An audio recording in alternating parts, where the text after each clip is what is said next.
Bonjour à tous, merci d'être présents ce soir avec Wall Street pour la seconde édition de la nuit de l'économie. Moi, c'est Lisa, je suis la présidente de Wall Street. Et du coup, voilà, dans un premier temps, ça va être Ivan qui va vous parler des bonnes pratiques pour investir. Et ensuite, dans un second temps, on aura Julien qui va vous parler de comment on investit concrètement. Du coup, Ivan, c'est le fondateur de Wall Street. Et Julien, qui a aussi en partie, comment on dit, tu as contribué aussi à fonder Wall Street et membre encore de Wall Street. Donc voilà, on espère que ça va vous plaire. Et à la fin, il y aura une petite session questions-réponses pour parler tranquillement tous ensemble. Merci beaucoup de votre présence en tout cas.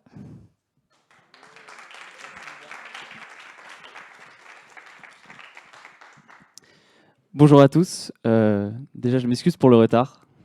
C'était pas fait exprès.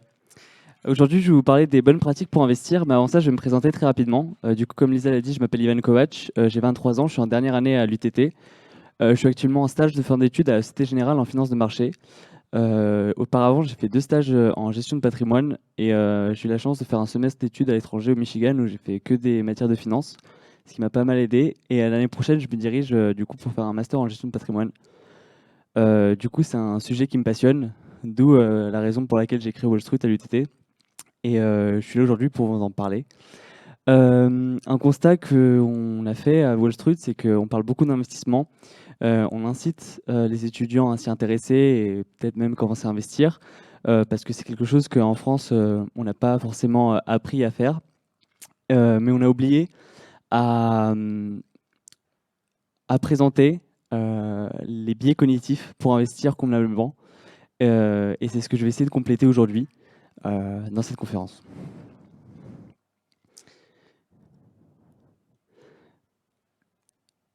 Un petit problème technique. C'est sur ce PC-là. Les slides qui ne tournent pas. Ah, parfait. Ok, c'est bon. Donc, dans un premier temps, je vais vous parler, je prends un exemple. Ensuite, je vais vous parler pourquoi et quand investir. Ensuite, pourquoi investir, c'est un petit jeu de mots, mais vous verrez pourquoi. Ensuite, je vais vous parler de l'épargne. Et ensuite, je vous invite à du coup, mettre vos questions de côté pour qu'on ait une discussion, une petite conversation à la fin, pour essayer d'en parler et de voir si vous n'avez pas compris des choses. Avant de commencer, c'est un petit avertissement. Bon, voilà, c'est juste pour dire que je ne fais pas de conseils, je ne vous vends pas des produits. La conférence que je fais aujourd'hui, c'est basé sur des cas généraux qui ne vous concernent pas, du coup, à ne pas reproduire, mais c'est juste pour avoir une idée schématique et théorique de l'investissement. Donc, tout au long de cette conférence, de temps en temps, plutôt, je vais utiliser l'exemple de 3 diplômés UTT qui ont chacun 25 ans, Régis, Marie et Manu. Ils ont un salaire annuel de 40 000 bruts par an, ce qui fait 2 500 net par mois. Ils ont à peu près 1 500 € de charge. Du coup, ce qui leur reste 1 000 € par mois pour investir ou peu importe. Ils ont une épargne accumulée de 10 000 € et ils ont accès à un investissement qui peut faire un rendement de 10% par an. C'est un chiffre que j'ai mis ici juste pour la conférence. C'est un très très bon rendement. J'ai mis pour indice le CAC 40. En moyenne, depuis sa création, fait 6% par an. Donc ça vous donne une petite idée. Et aussi, bien sûr, les performances passées ne préjugent pas des performances futures. Mais voilà, on va s'inspirer de ces trois diplômés UTT. Donc pourquoi et quand investir ? Pourquoi investir ? Parce qu'il y a quelque chose qui s'appelle les intérêts composés. Je vais vous expliquer tout de suite qu'est-ce que ça sera, mais aussi pour lutter contre l'inflation, un sujet d'actualité aujourd'hui. Ensuite, quand investir ? Le plus tôt possible. Ça semble bateau, mais c'est important. Pourquoi ? Parce que ça vous permet d'avoir une stratégie très long terme et de profiter au mieux des intérêts composés. Donc les intérêts composés, qu'est-ce que c'est ? En fait, c'est le fait que chaque année, vos investissements vont vous rapporter un rendement sur votre placement initial et sur les intérêts que vous avez reçus les années d'avant. Du coup, je prends un exemple tout simple, ça va me parler beaucoup mieux. C'est par exemple si vous avez du coup placé, Régis, Manu et Marie, ils avaient 10 000 euros à placer. Et du coup, imaginons, ils les placent du coup à 10 euros par an, l'année 1. L'année 2, du coup, ils ont 11 000. Ils se sont fait un gain de 1 000 euros. Mais l'année 2, c'est 11 000 du coup qui restent placés, vont se transformer en 12 100. Et du coup, ça fera 1 100 euros de gain l'année 2. Et du coup, l'année 4, pendant l'année 3, et l'année 4, du coup, ce sera 1 210. Et vous voyez, au fur et à mesure, la logique, c'est que les intérêts, au fur et à mesure, si vous restez investi, ils croissent, et ça finit par croître de manière exponentielle. Bien sûr, ça c'est très théorique, comme je disais au début. Pourquoi? Parce que même le CAC 40, qui fait 6% en moyenne depuis sa création, vous ferez quasiment jamais du 6% par an. Une année, vous en ferez 7, une année, vous en ferez 10, une année, vous en ferez 2, une année, vous en ferez moins 5, moins 10. Du coup, c'est juste pour illustrer les intérêts des intérêts composés. L'intérêt des intérêts composés. Donc, par exemple, un exemple, Régis, qui du coup, il a été diplômé à 25 ans, il a profité de sa vie, il a passé donc 20 ans, et en fait, à 45 ans, il se dit qu'il aimerait bien placer 10 000 euros pour sa retraite. On va dire, ici, on prend notre retraite à 60 ans. Et du coup, en 15 ans, ces 10 000 euros qui sont investis sur du 10% par an vont se transformer en 40 000 euros. Vous voyez, en bleu, vous avez juste la somme initiale, et en rouge, c'est les intérêts composés qui croissent du coup de manière exponentielle. Ce qui lui fait un capital final de 40 000 euros au bout de 15 ans, ce qui est pas mal, c'est quand même du x4, c'est intéressant. Et du coup, là, on a l'exemple des Marie, qui, elle, en fait, elle a investi 10 000 euros, mais 10 ans plus tôt. Elle a commencé à l'âge de 35 ans, jusqu'à Paris, c'est 60 ans. Et on voit qu'elle arrive avec un capital final de 110 000 euros à la fin. Donc là, vous voyez, du coup, c'est pareil, c'est l'idée exponentielle. C'est pas parce que, du coup, donc elle a investi 10 ans en plus, c'est moins du double, parce que au total, elle a investi pendant 25 ans, alors que Régis, il a investi pendant 15 ans. Mais pourtant, elle gagne quasiment le triple de ce que va gagner Régis, justement à cause des intérêts composés. Ensuite, troisième exemple, c'est Manu, qui du coup, dès sortie d'école, il a placé ses 10 000 euros jusqu'à ses 60 ans. Et au final, il arrive avec un capital de 280 000 euros à la fin pour sa retraite. Et là, vous voyez bien la belle courbe des intérêts composés et la somme de départ qui devient quasiment, qui ne se voit quasiment plus. Alors que par exemple, chez Régis, c'était quand même une grande partie de sa somme finale. Encore un petit schéma pour expliquer les intérêts composés. Donc je vous ai dit, Régis, Manu et Marie ont investi donc à 45, 35 et 25 ans. Donc pendant 15 ans, 25 ans et 35 ans. Mais au final, c'est comme si chacun avait commencé à investir à l'âge de 25 ans et que par exemple, Régis avait terminé à 40 ans, Marie à 50 ans et Manu à 60 ans. Et là, ce que vous voyez, en fait, c'est les intérêts que vous percevez chaque année, donc les gains que je disais tout à l'heure. Vous voyez qu'ils croissent de manière exponentielle. Et Régis, quand il arrête d'investir, en fait, les derniers intérêts qu'il a touchés étaient quasiment à 5 000 euros. Ce qui est pas mal, c'est-à-dire que cette dernière année d'investissement, ses gains sont quasiment la moitié de sa somme qu'il avait mis au départ. Marie, elle, l'année du coup de ses 50 ans, elle touche 10 000 euros d'intérêt. Et on voit que par contre, Manu, à partir de sa 50e année jusqu'à ses 60 ans, il touche plus de 10 000 euros par an de gains, jusqu'à atteindre 20 000 euros cette dernière année. Ou même plus, pardon, 25 000 euros. Donc, ce schéma, il vous montre quoi? Il vous montre du coup la puissance en fait, des intérêts composés. Et si vous n'avez pas compris, n'hésitez pas peut-être à poser une question dès maintenant, parce que les intérêts composés, à mes yeux, c'est quelque chose qui, une fois qu'on l'a compris, on a compris une grande partie de l'investissement, parce que du coup, ça nous force à se lancer dans l'investissement le plus tôt possible, parce que le temps est en notre faveur. Du coup, juste un petit tableau récapitulatif avec les âges de départ. C'était les mêmes placements, c'est juste qu'ils sont restés investis. Marie est restée plus investie que Régis plus longtemps, pardon, et Manu plus longtemps que Marie, et du coup, ça explique ces différences de rendement à la fin. Un dernier petit schéma pour les intérêts composés.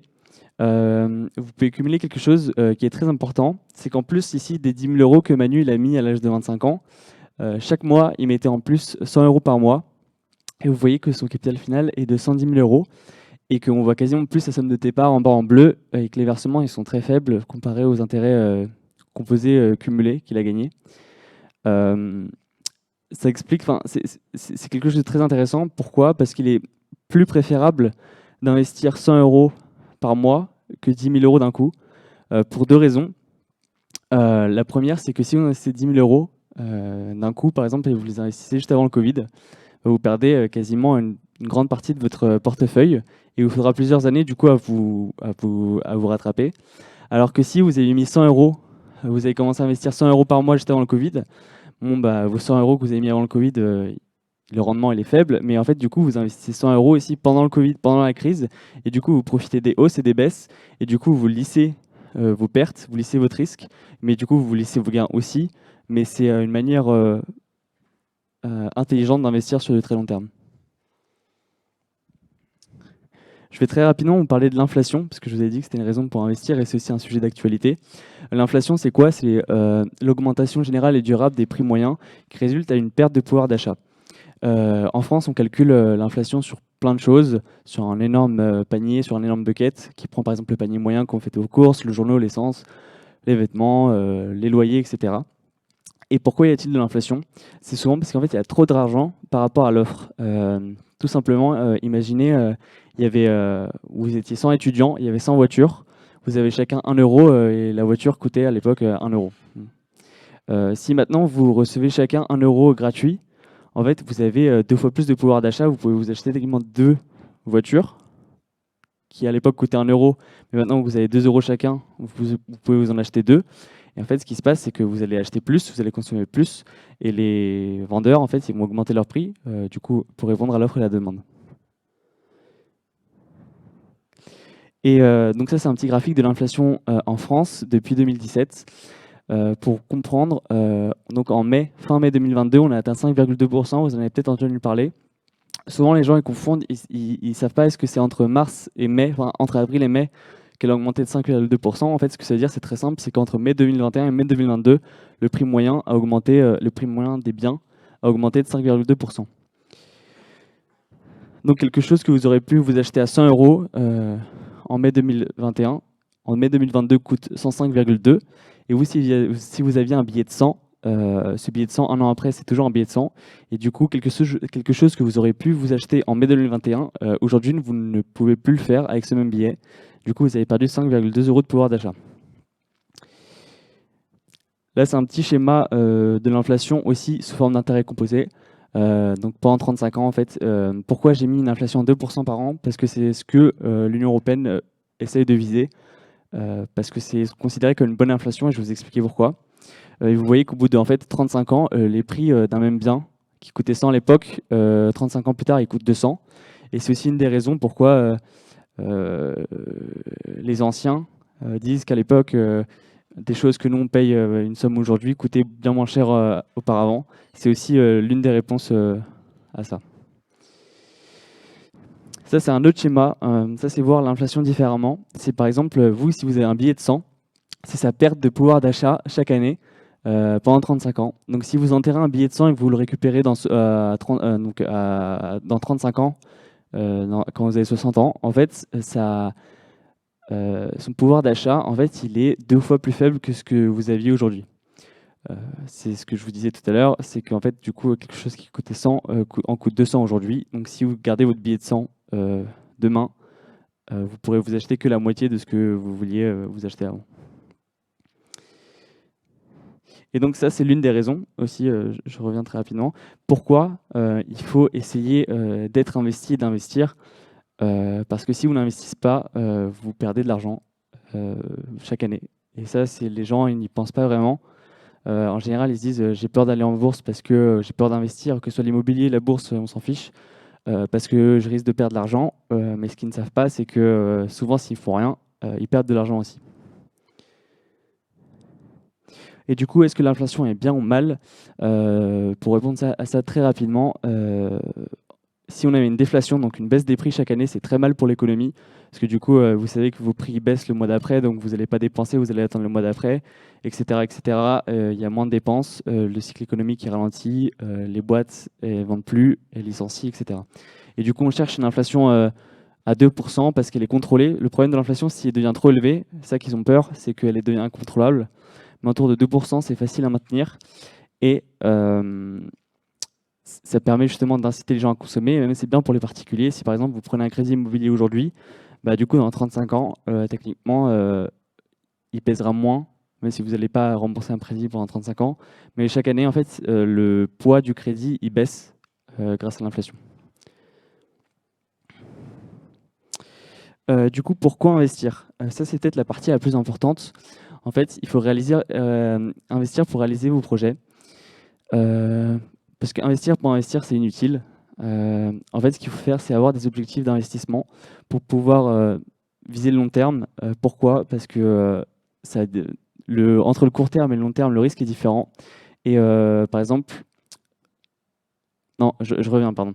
En fait, il faut avoir des objectifs pour savoir déjà si vous faites du court terme ou du long terme. Parce qu'en fonction de votre... si c'est du court terme, c'est un projet dans 5 ans ou on a un projet dans 35 ans, le risque que vous allez prendre, c'est pas le même. Et du coup, les supports, ce ne seraient pas les mêmes non plus. Un exemple que je donne souvent, c'est si, par exemple, vous avez 20 000 euros et vous savez que dans 2 ans, vous devrez mettre vos grands-parents à l'EHPAD et que vous devrez dépenser 20 000 euros. En fait, si vous voulez les placer, vous les mettrez sur quelque chose de très sûr, type fonds euro, vous ne pouvez pas perdre... vous ne pourrez pas perdre, sauf s'il y a un énorme crack ou quoi, parce que techniquement les fonds euros sont garantis par l'État, et vous ferez du 1 ou 2% par an. Alors que par exemple, si vous aviez placé, je sais pas, tout votre argent en crypto-monnaie et que c'est quelque chose que vous n'aurez pas pu récupérer derrière, quoi, dans 2 ans. Alors que si c'est du long terme, vous pouvez vous permettre de faire des trucs plus risqués. Pourquoi? Parce que si vous êtes bien diversifié, si par exemple vous prenez le CAC 40, même s'il y a le Covid, même s'il y a la guerre, qu'il y a des cracks et que ça tombe, sur le long terme, ça augmente, comme je l'ai dit, de 6% en moyenne. Et ici, très important, il faut fixer des objectifs réalisables et chiffrés. Donc par exemple, quoi comme objectif? Du coup, on peut reprendre l'exemple de Manu tout à l'heure. À l'âge de 30 ans, il aimerait bien s'acheter une voiture. À l'âge de 35 ans, il aimerait s'acheter une résidence principale. À 45 ans, il voudrait changer de carrière et se créer un bar. À 50 ans, ses enfants, ils auront la vingtaine. Du coup, il veut avoir des sous de côté pour préparer leurs études. Et par exemple, à 60 ans, il veut avoir un peu de sous de côté pour sa retraite aussi, pour être un peu plus à l'aise. Et du coup, ça, c'est quelque chose de très important. Ça, c'est juste un exemple. Mais c'est à vous de vous déterminer vos propres objectifs. Et du coup, l'intérêt, c'est d'investir pour vos objectifs, pas juste investir pour investir. Et en fait, essayer de chiffrer vos objectifs. Je vais vous donner un exemple tout de suite. Par exemple, Manu, du coup, il veut préparer sa retraite. C'était son dernier objectif, qui est en 35 ans, parce que du coup, il a 25 ans, je rappelle. Du coup, il veut la prendre à 60 ans. Et il aimerait bien 1 million d'euros pour sa retraite. Et voilà, il voulait être millionnaire, en plus de tout ce qu'il a accompli, de tout le reste. Il voudrait avoir 1 million d'euros en cash à l'âge de ses 60 ans. Du coup, je répète, du coup, il a un placement à 10% par an. Et du coup, ça veut dire quoi? Ça veut dire que s'il commence avec 0 euros et qu'il place chaque mois 300 euros par mois à 10%, en fait, dans 35 ans, du coup, il aura 1 million d'euros.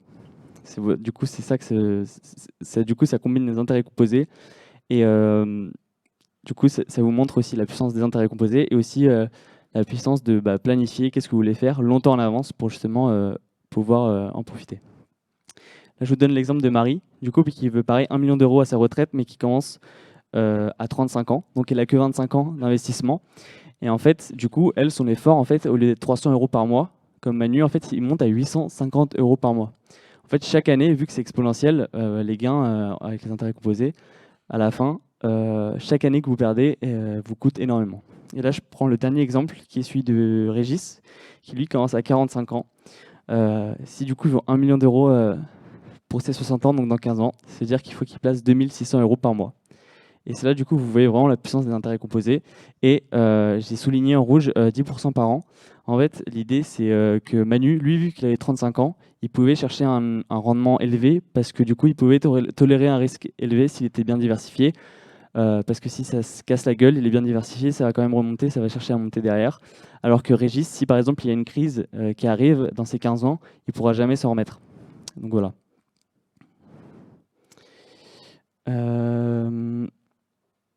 Donc, pourquoi investir? Là, je prends l'exemple de Manu. Lui, par exemple, à 30 ans, il voulait une voiture à 25 000 euros. À 35 ans, il voulait faire un apport pour sa maison principale de 50 000 euros. Il voulait ouvrir un bar à 45 ans, donc il a besoin de 150 000 euros. Pour ses études de ses enfants, il veut 60 000 euros. Et pour sa retraite, du coup, là, il a revu ses ambitions à la baisse. Il veut que 500 000 euros. Et du coup, par exemple, ça, c'est du coup la répartition de son épargne en plaçant 10 000 euros à 10%, pardon. Combien tous les mois il doit placer à 10% pour réaliser ses objectifs à temps. Et en fait, vous voyez très bien que par exemple la retraite, qui représente une somme très importante, vu que c'est très éloigné, ça représente que très peu de son épargne. Et c'est surtout ses objectifs court terme, comme sa voiture et son apport de maison, qui lui font faire un effort important d'épargne. Du coup, pourquoi c'est important de réaliser pourquoi c'est important d'avoir une stratégie? En fait, ça vous permet de viser le long terme. Même en fait, si par exemple votre projet c'est dans 5 ans, vous voulez vous acheter quelque chose, au moins vous savez c'est quoi, combien vous avez besoin, et du coup vous pourrez adapter votre risque et choisir le support d'investissement qui convient. Julien il en parlera, je pense, par la suite. Aussi, le fait d'avoir des objectifs, une stratégie, ça vous permet d'être régulier. Parce que du coup, pour beaucoup, l'investissement c'est plus une punition que un plaisir, même si bon, le but c'est pas que ce soit non plus un plaisir. Et là, en fait, vous saurez pourquoi vous investissez. Donc, ça sera quand même plus facile de vous dire, je sais pas, je place 300 euros par mois, je sais pas pourquoi, ou vous dites, mais en fait, mes 300 euros par mois, je les place parce que c'est pour les études de mes enfants dans 20 ans, parce que moi j'ai galéré, je veux pas qu'ils galèrent, ou des choses comme ça. Du coup, ça donne vraiment du sens à votre argent, à votre travail, etc. Grand 4, c'est la dernière partie. Je voulais vous parler de l'épargne. Du coup, l'investissement et l'épargne, souvent les Français confondent les deux. L'épargne, c'est pas de l'investissement. Je prends l'exemple du livret A, que certains Français considèrent comme un investissement. Le taux, il est 1% par an. Mais du coup, je vous donne un exemple. Si l'inflation est 2% par an, comme ce que vise l'Union européenne en temps normal, c'est-à-dire que le livret A vous rapporte en fait moins 1% par an. Vous perdez 1% par an chaque année. Pourquoi? Parce que si vous mettez 100, l'année d'après, vous aurez 101. Mais une chose que vous pouviez vous acheter à 100 coûtera 102 demain. Et donc, là, je vais vous dire qu'en fait, il est très important d'épargner. Et là, vous me direz pourquoi. Et pour moi, l'épargne est plus importante que l'investissement. Tout simplement parce que du coup, ça va vous forcer à ne pas placer de l'argent dont vous avez besoin. Vous avez besoin d'épargne tout le temps pour faire face aux imprévus. Du coup, j'ai mis des exemples, chaudière, voiture, décès, naissance. Il y a tout le temps des imprévus dans la vie où vous faites licencier ou peu importe. Et la pire chose à faire, c'est en fait d'avoir à retirer de ces investissements. Du coup, à des moments, on n'a pas prévu. Parce que, imaginons, souvent, tous les malheurs n'arrivent pas seuls. Pendant le Covid, vous faites licencier. Vous avez besoin de votre épargne de sécurité, votre voiture elle vient de tomber en panne. Et en fait, vous avez besoin de retirer votre épargne que vous aviez placée sur vos investissements. Et en fait, pendant le Covid, tout a perdu 30-40% et vous devez retirer au creux, alors que vous aurez pu attendre. Et du coup, vous retirez au mauvais moment. C'est pour ça qu'il est important d'épargner. Souvent, ce qui est conseillé, c'est avoir 3 à 6 mois d'épargne en fonction de votre situation. Aux États-Unis, par exemple, c'est 6 mois. Pourquoi? Parce qu'il y a moins d'aides au chômage. Il y a moins d'aides. En France, vous pouvez aller à 3 mois, mais à nouveau, ça dépend de votre situation. Et du coup, par exemple, si vous aviez un salaire à 2 500 euros par mois, on peut prendre, du coup, on prend l'exemple de Manu. Lui, il aurait une épargne de sécurité à 7 500 qui serait sur son livret A, par exemple, tout le temps à attendre, même si ça perd avec l'inflation, parce que c'est primordial. Pour finir, un petit disclaimer, 90% des traders particuliers perdent de l'argent. Pourquoi je vous dis ça? Parce que souvent, le trading, l'investissement en général, ça a l'air super shiny, mais le problème, c'est qu'on y va tête baissée, sans avoir de stratégie, sans avoir de vision, sans avoir vraiment de réel objectif, et on finit par perdre beaucoup d'argent. Du coup, c'est pour ça qu'il faut avoir une stratégie, viser long terme en général, et être très diversifié. Parce qu'en fait, ça ne sert à rien de viser long terme si vous n'avez qu'une seule entreprise. Je prends l'exemple de Tesla. Imaginons que vous avez 100% de vos investissements dans Tesla. Tesla aujourd'hui se porte très bien. C'est une boîte qui projette bien dans le futur, mais pour X raison, demain Elon Musk, il lui arrive quelque chose, il peut plus diriger Tesla, et Tesla après ça ne devienne pas une si bonne boîte, bah, en fait, et perdre de la valeur en bourse. Bah, vous, en fait, 100% de votre argent qui était investi dedans, vu que vous avez tout investi, vous perdrez beaucoup de sous. Alors que si par exemple vous aviez 10 entreprises, vous étiez investi dans 10 entreprises différentes et que Tesla c'est une des 10, bah, vous perdrez sur Tesla, mais peut-être, certainement pas sur les 9 autres, parce que du coup, vous ne prendrez pas que des entreprises automobiles, vous chercherez à diversifier les secteurs, etc. Et dernier point, si jamais vous voulez investir mais que vous ne savez pas comment, c'est toujours important, c'est intéressant de faire du coup appel à des experts. Parce que souvent, quand on est ingénieur, on ne peut pas tout maîtriser, on ne peut pas être... donc voilà. Et du coup, je vous remercie. C'était une petite intervention un peu courte. N'hésitez pas, du coup, si vous avez des questions, à me les poser. Je mets aussi juste avant, si vous avez d'autres questions que vous y pensez après, à m'envoyer soit un mail ou soit m'ajouter sur LinkedIn. Et du coup, je vous ai mis un petit QR code si jamais vous voulez. L'année prochaine, en fait, je fais un master en gestion de patrimoine. Et du coup, je vais essayer de faire une newsletter qui sera un peu réservée du coup aux gens de l'UTT, où je vais essayer de résumer tout ce que j'apprends, tous les concepts que j'apprends en gestion de patrimoine, pour essayer que vous les transmettre à des étudiants ingénieurs. Donc voilà. Et est-ce que du coup, vous avez des questions? Bonjour à tous. Alors, je m'appelle Julien Castano. Déjà, est-ce que vous passez un bon moment? Est-ce que voilà, vous vous amusez bien? C'est joyeux, on s'amuse, quoi. Donc, merci Ivan pour cette super présentation, parce que en fait, tu m'as donné les bases pour la mienne. Donc, c'est essentiel de savoir pourquoi est-ce qu'il faut investir.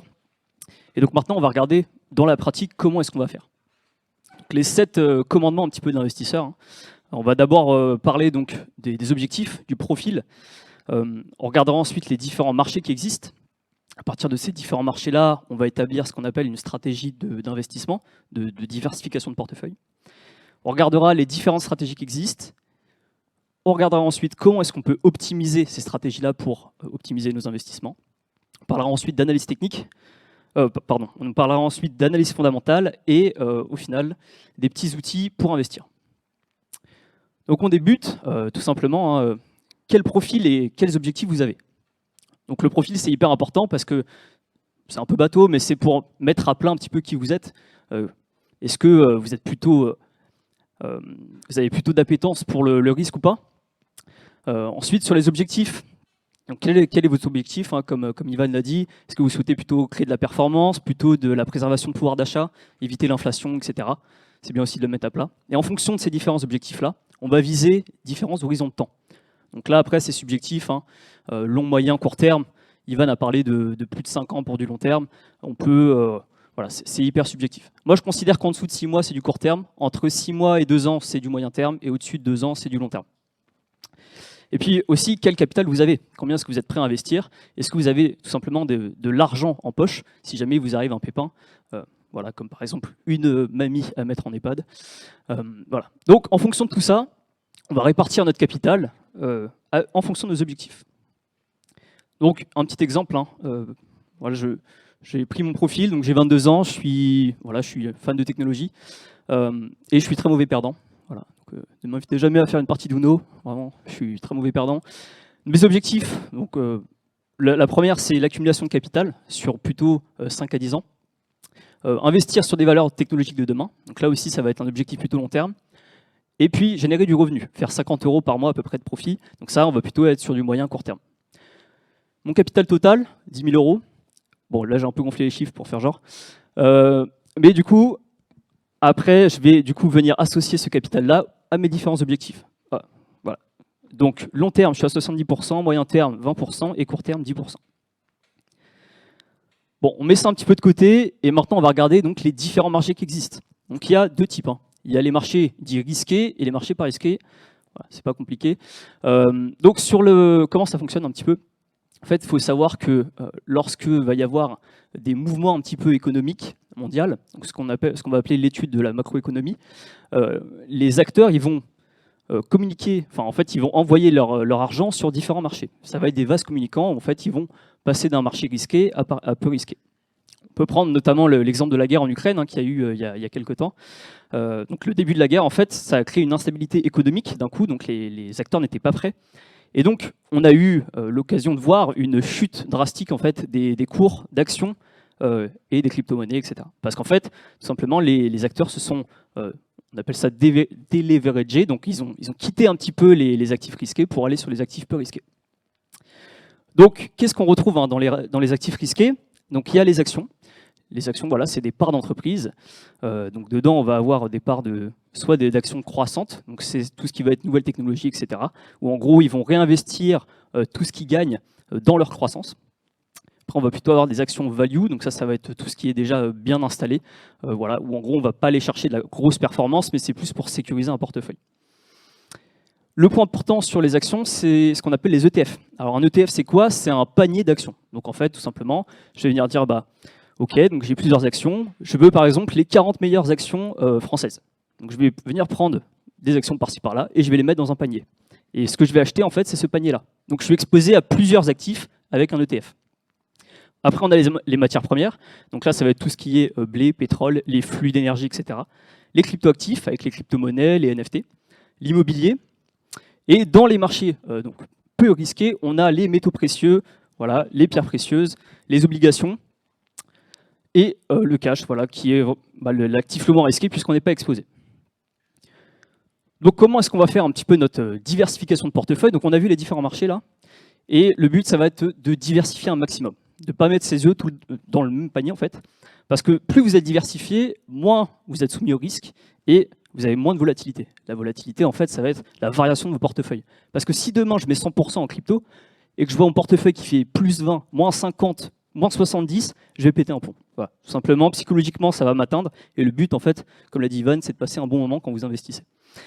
Donc, on va essayer un petit peu de balancer ces choses-là, donc d'avoir un petit peu d'actifs risqués, on va voir ça après, mais avoir des actifs risqués qui vont me rapporter énormément de gains, et des actifs peu risqués qui vont contrebalancer un petit peu tout ça. Donc comment est-ce qu'on va calculer un peu cette répartition de risque? Il y a une formule très simple. On prend 100 moins l'âge et ça détermine notre pourcentage de portefeuille à risque. Parce qu'on estime que, en fait, quand on est jeune, on a un mode de vie plutôt simple et surtout, on n'a personne à charge. On a des choses moins importantes, voilà, on a un petit capital et donc on peut se permettre plus de risques. Donc là, l'exemple d'un portefeuille long terme pour un mec de 20 ans, donc on pourrait se dire qu'on a 80% de marché risqué et 20% de marché peu risqué.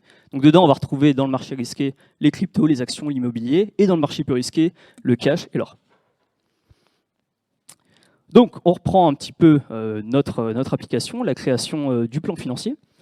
Donc ça, c'était ce qu'on avait dit au départ, 70% de long terme, 20% de moyen terme, 10% de court terme. On applique notre répartition du risque. Et derrière, les différents actifs qu'on va mettre dans notre répartition du risque. Vas-y, viens Louis, viens te poser.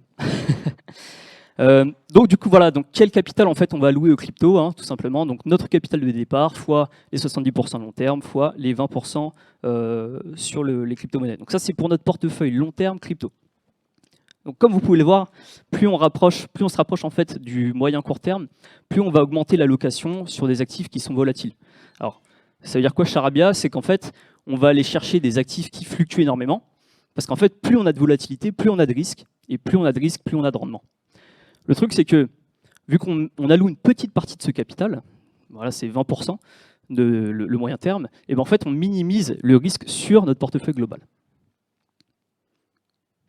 Donc, on a nos objectifs, notre diversification, et donc maintenant, en fait, on va savoir comment est-ce qu'on rentre sur les différents actifs. Et donc, on va regarder les stratégies d'investissement. Donc ça, c'est une liste bien sûr non exhaustive, pardon. Donc on va passer donc, en fonction des différentes stratégies, on a différents horizons de temps. Donc la plus simple, c'est d'acheter le hold, l'achat et la préservation sur le long terme. Donc là, on est sur du long terme à 5, 10, 20 ans. Après, on a ce qu'on appelle le DCA. Alors ça, c'est pour moi, je pense la meilleure stratégie quand on débute. Enfin, même quand on ne débute pas, en fait, c'est la meilleure stratégie pour moi pour entrer sur le long terme. Donc, on verra par la suite comment ça fonctionne. Après la stratégie SHAD, on passe un petit peu toutes les autres. Je pense qu'on les développera plus dans Wall Street, dans les prochains semestres. une stratégie aussi intéressante, donc là, plus on se rapproche du moyen court terme, plus on est sur du trading, hein. Donc on peut voir que le swing trading, c'est hyper important pour capter ce qu'on appelle des tendances. Donc là, on verra ça un petit peu après, comment est-ce qu'on fait. Et puis, donc voilà, plus on se rapproche du court terme, plus on descend en fait dans l'unité de temps. Et donc là, après, le scalp trading, c'est vraiment quelque chose que je ne conseille pas pour débuter, parce que vraiment là, on va être sur des positions, sur des petites valeurs, sur des petites variations, pardon, et du coup, ça va être embêtant pour commencer. Alors, le DCA, le dollar cost average, donc là, vous pouvez voir du coup la courbe du Bitcoin d'octobre 2017 jusqu'à avril 2020. Donc là, quand on voit ça, imaginons qu'on se place en octobre 2017, et voilà, les semaines avancent, le prix grimpe, et on se dit, mais putain, mais le truc, il va jamais s'arrêter, en fait. Et pourquoi je suis pas dans le train? Ah, ça fait chier. Donc, là, on a ce qu'on appelle un biais psychologique, c'est ce qu'on appelle le FOMO, donc c'est la peur de manquer le train, le fear of missing out, et ça peut provoquer des bêtises. Voilà. On peut se dire, bah, le truc est tellement monté, ça ne peut faire que monter, donc je mets tout mon argent, je mets tout ce que j'ai sur le plus haut. Donc ça, c'est à éviter. Après, il y a des mecs qui vont dire, ah ouais les gars, moi je suis trop chaud, j'ai chopé le point le plus bas du marché, je suis trop fort. Ça existe quasiment pas, à part si en fait vous êtes des gros joueurs. Ceux qui ont des gros portefeuilles peuvent faire ça, mais pas nous. Et donc le but en fait, ça va être tout simplement de faire un DCA. Donc, c'est-à-dire que peu importe où se situe le prix, je vais venir investir une somme fixe à période fixe. Donc là, par exemple, je vais me dire, bah, tous les 3 mois, je vais venir mettre, je sais pas, 10, 20 euros, peu importe où se situe le prix. Ça va nous faire une sorte de moyenne, sur laquelle, en fait, cette moyenne-là, du coup, ça nous évite de nous prendre la tête. Psychologiquement, on s'en fiche de l'état du marché, on rentre et basta. Alors bien sûr, ce genre de stratégie, ça marche que sur des actifs vous savez que ça va monter en fait, parce que tout simplement si derrière vous ne croyez pas en l'actif, bah, ça se cassera la gueule. Donc c'est à privilégier sur des actifs solides, on verra par la suite comment est-ce qu'on établit un actif solide, et sur éventuellement des ETF. Parce que la particularité des ETF, ce fameux panier d'actions qu'on a vu tout à l'heure, c'est qu'il y a un turnover. Donc en fait, il y a une entreprise qui va se charger de créer cet ETF, et dès qu'il y aura une entreprise qui sous-performe, qui n'est pas ouf, on va prendre cette entreprise, la dégager et la remplacer par une autre. Donc en fait, on a un ETF, c'est géré automatiquement, donc ça dépend, ça peut être annuel, mensuel, etc. Mais on a une évolution. Donc techniquement, si les mecs sont pas trop nuls, l'ETF, normalement, il monte. Donc, on reprend. Alors, on en était là. On vient ajouter nos différentes stratégies. Donc là, par exemple, sur les actions, je me dis, bon, bah, je fais un DCA à 100%, je vais rentrer tranquillement. Sur du moyen terme, par exemple, sur les cryptos, je peux faire du swing trading, parce que là, du coup, je vais essayer de capter les tendances, haussières, baissières.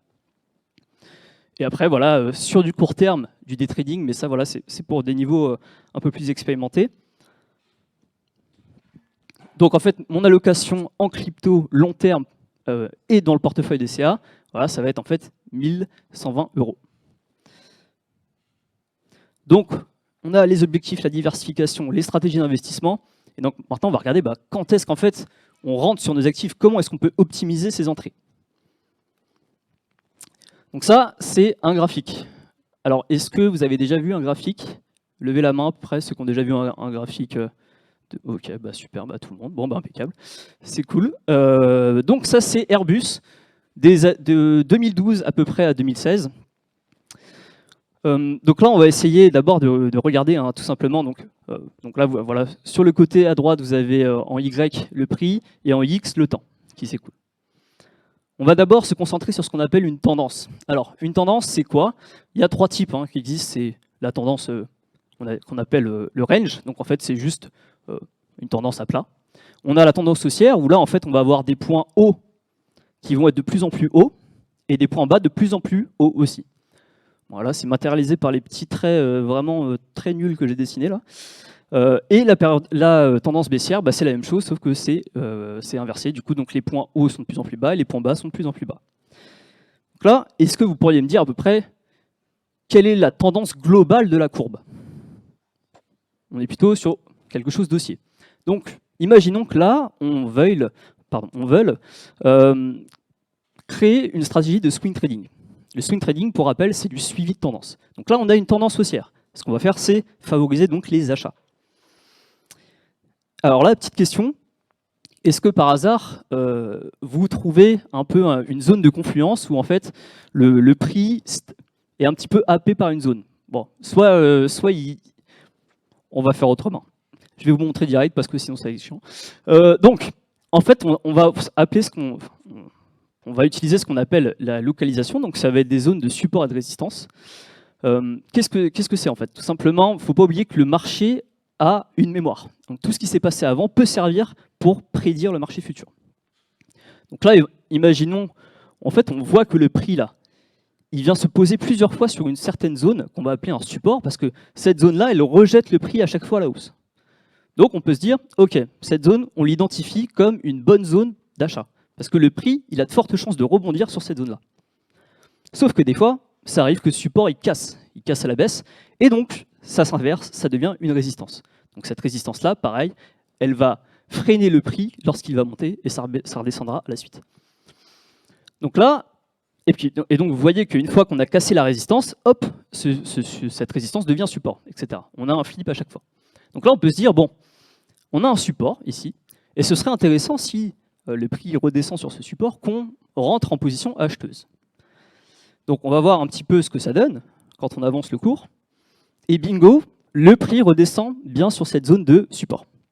Donc là, si on était rentré sur cette zone de support, on aurait fait un trade à 32% sur quelques mois. C'est intéressant comme trade, pardon. Mais là, vous allez me dire, mais ouais, ok, c'est intéressant et tout, mais bah, en fait, ta zone, là, elle aurait pu casser à la baisse. Pourquoi tu es rentré là? C'est n'importe quoi. Donc, on va venir ajouter un deuxième élément, une deuxième pièce au puzzle, c'est ce qu'on appelle le momentum. Alors, le momentum, c'est la puissance des acheteurs et des vendeurs. Donc, on arrive justement à matérialiser cette puissance avec différents indicateurs. Donc là, c'est le stock RSI. Donc tout simplement, hein, c'est lorsque le stock RSI est au-dessus de 80, c'est en surachat, et lorsque c'est en dessous de 20, c'est en survente. Donc quand on parle de surachat ou survente, c'est tout simplement, ça veut dire qu'il faut voir ça un peu comme une bataille entre acheteurs et vendeurs. S'il y a des mecs qui ont beaucoup vendu, et ben en fait, il y a un moment, ils vont s'endormir, et les acheteurs vont reprendre la main. Donc quand on passe en survente, on peut se dire, ok, là, il y a eu beaucoup de vendeurs, donc peut-être que les acheteurs vont pouvoir reprendre la main. Et donc, j'associe cette zone de survente avec mon support, et je me dis, ok, ça peut être une raison intéressante pour entrer. Mais c'est pas fini, parce que là, vous allez me dire, ok, ouais, c'est intéressant, mais pourquoi t'es pas rentré alors sur le point à gauche, là, quand on touche un peu le support? Vous voyez le point à gauche? Ouais, juste à gauche, donc quand on touche le support, parce que on pouvait dire, bah ouais, il y a aussi une zone de survente, là, donc tu pourrais rentrer sur ce point. On ajoute alors une troisième pièce au puzzle. Donc, une troisième pièce au puzzle. Les structures. Alors une structure, en fait, donc on a parlé des tendances, et une structure, ça va permettre justement de savoir quand est-ce qu'on change de tendance. Donc là, on a ce qu'on appelle un W. Il est matérialisé voilà, sur le graphique. Et en fait, ça veut dire quoi un W? Ça veut dire qu'en fait, on a un point bas qui sera inférieur au dernier point. Je la refais. On a un point bas qui sera en fait inférieur au prochain point bas. Donc en fait, on a un changement de tendance et on peut se dire, ok, donc là, on n'est plus dans une tendance baissière, on repasse dans une tendance haussière. Donc ça rajoute une confirmation supplémentaire à notre trade. Et on peut se dire, ok, donc quand ce prix-là, il casse le dernier point haut, donc le sommet du W en fait, et ben en fait, là, ça va nous confirmer qu'on est bien en tendance, qu'on repasse en tendance haussière. Donc une raison supplémentaire pour notre trade. Bon, ici, jusqu'ici, ça va? L'analyse technique? Ok. Donc en fait, on comprend bien que le trading, hein, c'est comme un puzzle où en fait on va venir ajouter au fur et à mesure des pièces pour pouvoir justement valider ou non un achat ou une vente. Donc à savoir hein, que ça doit être des raisons indépendantes. Donc là, on a vu la localisation avec les supports et les résistances, on a vu le momentum avec le stock RSI, et on a vu la structure avec le W. Il y a bien sûr d'autres raisons, mais en fait, il ne faut pas utiliser les trois raisons qui se ressemblent. Par exemple, on n'aurait pas pu utiliser 3 raisons de momentum. Voilà. Il faut vraiment que ce soit indépendant. Et donc, à la suite de ça, on fait des tests sur différents trades en fait, et puis on arrive à la fin à se dire, ok, ma stratégie est intéressante parce que je sais pas, je fais 60% de gains. Enfin, je fais 60% pardon, de gagne à chaque fois. C'est un petit peu comme des tickets à gratter, et le but, c'est d'augmenter vos chances à chaque fois de succès en fait. Donc, on vient un petit peu ajuster nos différentes stratégies avec de l'analyse technique, donc sur le swing et par exemple sur le DCA. Hop. Donc, on a nos objectifs, la diversification, la stratégie, l'analyse technique. Et donc maintenant, il ne manque plus que nos actifs. Là, on est prêt. Là. Sur quoi est-ce qu'on va rentrer? Alors pour ça, on va utiliser ce qu'on appelle l'analyse fondamentale. Donc l'analyse fondamentale, c'est tout simplement l'analyse en fait, d'un projet. La question principale, c'est est-ce que ce projet il répond à un véritable besoin, une frustration? Uber répond à la frustration, par exemple, que on a une incertitude sur le fait qu'on ait un taxi ou pas. Coca-Cola répond au besoin d'avoir une boisson fraîche. C'est des entreprises comme ça, en fait, on essaie de se projeter sur leur utilité. Donc 3 points importants, l'image, l'équipe et la vision. Voilà, donc on va regarder un petit peu les qualités techniques de l'équipe, quel est l'objectif à long terme de l'entreprise, et puis surtout au niveau marketing, est-ce que l'équipe arrive à entrer sur le marché en fait. Donc ça c'est un petit peu la partie, on va dire, subjective, où là vous allez vous renseigner, voilà, vous allez lire, etc. Mais derrière, après, on a les indicateurs. Donc les indicateurs, c'est des chiffres. Donc les deux vont de pair, hein. Donc pour les actions, on va regarder la profitabilité, la trésorerie, les dettes, les dividendes que reversent ces entreprises. Pour les crypto-actifs, on va plutôt regarder donc, ce qu'on appelle les white papers, donc c'est à quoi sert le projet, grosso modo. Et puis la token economics, donc comment est-ce que va se structurer le token. Voilà, l'émission du token, etc. Hop. Donc, on conclut donc avec nos différents actifs qu'on a étudiés, on est persuadé donc que ce sont des bons actifs, et on vient les mettre dans notre plan financier pour conclure tout ça. Donc là, on est prêt, il ne manque plus que les supports. Comment est-ce qu'on va rentrer? Qu'est-ce qu'on va utiliser pour rentrer? Donc, différents types de supports. Sur les actions, on retrouve donc le compte titre ordinaire, ce qu'on appelle le CTO, le PEA, le plan épargne action, et l'assurance vie. Donc on peut rentrer voilà, sur des plateformes d'achat, donc les néobanques comme on les appelle, donc il y a Boursorama, Boursorama, Fortuneo, Before Bank. On a aussi les banques un peu plus tradies, mais voilà, donc elles vont vous prendre un petit peu plus de frais, donc je vous invite à plutôt vous rapprocher des néobanques. Pour les cryptos, on va donc pouvoir acheter des cryptos sur 2 supports. Il y a ce qu'on appelle les SEX, donc c'est les échangeurs centralisés, et les DEX, ça c'est les échangeurs décentralisés. C'est une notion un petit peu poussée, les DEX, donc je vous conseille pour ceux qui débutent de vraiment passer par les échangeurs centralisés. Donc, en échangeur centralisé, on va avoir Binance, Coinbase, Kraken, Crypto.com, et je vous invite aussi à vous rapprocher de Binance parce que c'est une très bonne plateforme pour débuter. Donc un petit comparatif des différents supports financiers en action. Donc ce qu'on va regarder en fait, c'est la défiscalisation principalement parce que le compte titre ordinaire en fait n'est pas défiscalisé. Donc ça veut dire que vous allez vous faire massacrer à chaque fois à hauteur de 30% sur vos bénéfices. Mais c'est intéressant parce qu'on peut, les instruments logeables en fait, c'est qu'est-ce qu'on peut mettre dans notre CTO? On peut tout mettre. Et donc ça c'est intéressant, surtout si vous voulez trader sur le marché américain, monde, etc. Sur le PEA, donc là, on sera défiscalisé sur nos plus-values au bout de 5 ans. Donc on aura juste à payer les cotisations sociales qui sont de 17,2%. Vous y échapperez pas. Donc là, par contre, on va pouvoir mettre que des actions européennes dedans. Et sur l'assurance vie, donc le PEA, PME, c'est la même chose à peu près que le PEA, sauf que vous pouvez mettre des petites et moyennes entreprises. Et l'assurance vie, donc c'est au bout de 8 ans. Et là, par contre, vous pouvez mettre que des fonds d'investissement qui sont prévus dans l'assurance vie. Donc maintenant, la palette d'outils un petit peu de l'investisseur. Donc, pour suivre les graphiques, il y a le très bon outil TradingView. Vraiment, c'est pour moi l'un des meilleurs. On a Bourso après, si vous voulez suivre un petit peu les cours. Investing.com. Pour les crypto-monnaies, CoinMarketCap. Pour s'informer, voilà, donc Telegram pour les cryptos, Discord pour l'investissement en général. CoinMarketCal pour les cryptos, qui est vraiment pas mal aussi. La super voilà, la super newsletter Wall Street. Hein. Vraiment, on remercie les gens ici qui font un travail phénoménal pour ça. Merci Olivier. Voilà, donc vraiment, renseignez-vous. On vous propose Olivier vous propose du contenu très qualitatif. Vraiment, c'est gratuit. Mais vraiment. Voilà, donc pour le portfolio ensuite, parce que quand on commence à beaucoup diversifier ses investissements, il y a Finari qui existe, qui est vraiment pas mal. On a FTX pour les suivis crypto sur mobile, Excel, le classique, il ne nous lâche pas. MetaMask, voilà, pour les crypto-monnaies. C'est un très bon portefeuille. Voilà, donc je vous remercie. Est-ce que vous avez des questions? Si vous souhaitez avoir accès aux slides, voilà, vous pouvez scanner le QR code et mettre votre adresse email. On vous mettra du coup sur le drive de Wall Street. Et voilà, donc comme Ivan, du coup, cette présentation, hein, ce ne sont que des conseils, des avis personnels en fait. Voilà. Je vous remercie.